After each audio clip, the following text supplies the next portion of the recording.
Yo, I have M-43 from Old Nation. First time it's been shipped to the Boston area. I've had a good amount of time before. I've bought it in, I think I've seen it in Portland, Maine. I bought it in Vermont and in Illinois. And now it's out here. I kind of doubt it's going to be a regular thing. So I snatched some up. So this was canned, let's see, 13 days ago. Yeah, less than 2 weeks, very fresh.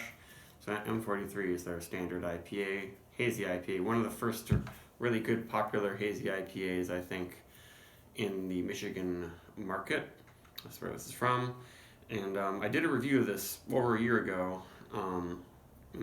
Wasn't a great review, but I found that with these Old Nation IPAs, the more I drink them, the more I like them, because they seem pretty sweet when they start out. Like I just reviewed their double IPA, Boss Tweed, and I actually liked it a lot more as I drank it, and then when I had a second can, made it super duper cold, and it was really, really nice. It's just their beers are a little sweet, and usually if they start out pretty sweet, they're gonna end really sweet.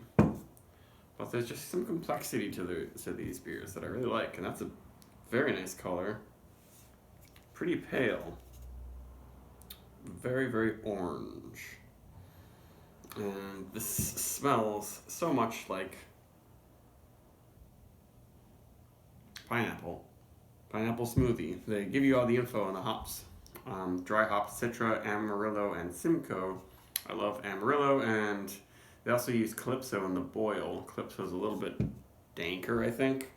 But I really enjoy not having Mosaic be huge in this. Because Mosaic just isn't really my favorite. I like the Amarillo. It brings a lot of very nice bright orange notes. This smells very much just like pineapple, sweet mandarin oranges, and peach. Yeah, really, really tropical and juicy smelling. Just all fruit right now. The head is okay. Looks like it won't stick around forever. Yeah, I'm not getting much dankness. I'm not getting much yeastiness. I feel like this might be more just straight fruit than when I've had it in the past. But when you really inhale, it smells like fruit puree. It's kind of amazing that this is beer, and there are only traditional beer ingredients in it.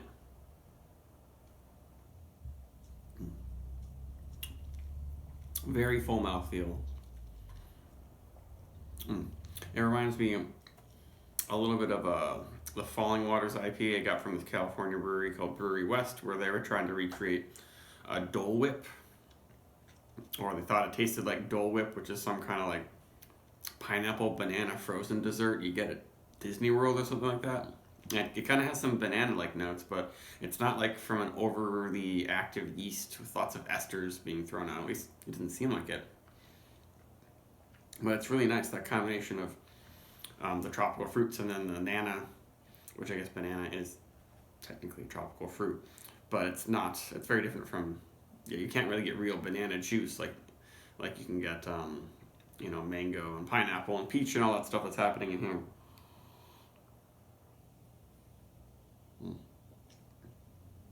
Almost silky, but very full, soft feel. And quite sweet, but it has a little bit of a tart tang in there that just increases the juiciness. Yeah, if you want, this is kind of like the juiciest IPA out there. I hate to say that sort of thing, but there aren't early malt flavors happening much, at least in this batch. This is the batch from May 5th.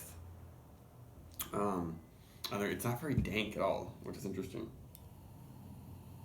I bet they do a lot of the hopping, of the dry hopping, like during fermentation, and that blows off some of the more green raw hop qualities and helps to biotransform everything into really, really ripe tropical fruit.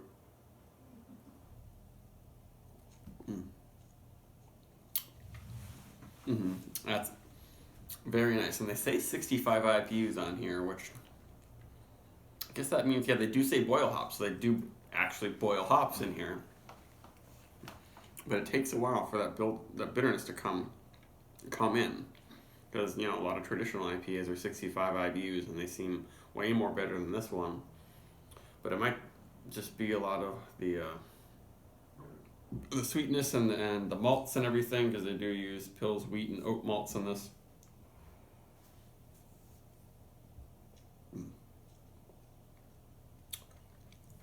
Maybe it's just a teeny bit spritzy in the carbonation and the finish. Maybe this isn't the best possible batch. I wonder if it's like the biggest batch they've done, or if they just can't sell enough of it in their area because of the current situation. I don't know, because I know in some areas people are drinking a lot more beer, but that's mainly they're just drinking more beer at home. It doesn't necessarily mean they're drinking more, I guess, so there's no draft of this being sold, basically. So maybe that's why they're canning all of it or something now and shipping it around.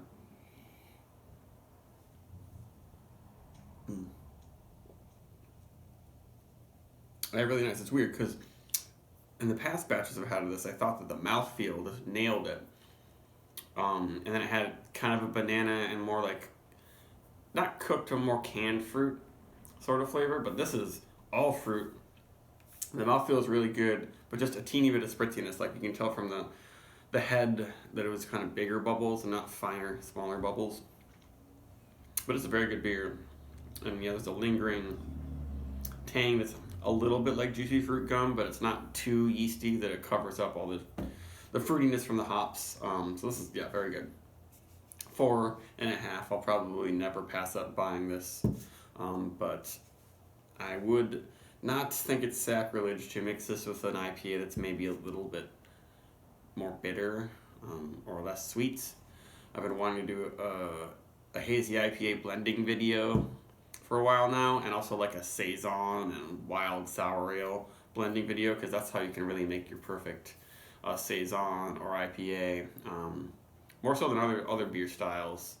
I think that these two, you should really experiment with them. Just get a couple.